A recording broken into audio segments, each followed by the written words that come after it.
Good evening. Well, we now have a choice, a gap in British politics. Thank goodness for that, because for the last 6 months I've been thinking we'd have a general election between Tweedledum and Tweedledee and there'll be no policy differences whatsoever.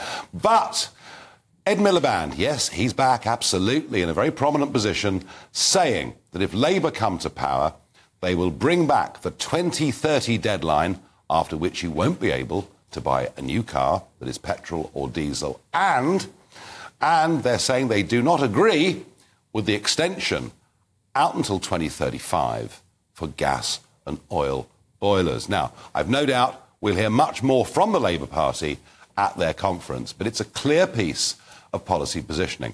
I have to say myself, I thought that the relaxation on people who use oil for their boilers was very necessary, because there are 1.7 million people living off-grid, mostly out there in rural England, many of them pensioners living in bungalows, for whom the idea that they wouldn't be able to replace their oil tank, their oil burner, they'd have to get a heat pump, which would still cost them a huge amount of money and be highly inappropriate.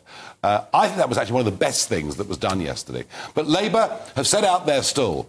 What does all of that mean for the red wall vote? And we went through the polling last night. We sat here, and it was clear that 2019 voters, a good solid two-thirds of them, thought Sunak was right. So have Labour positioned this correctly? Have Labour got this right? Give me your thoughts, please. Farage@gbnews.com.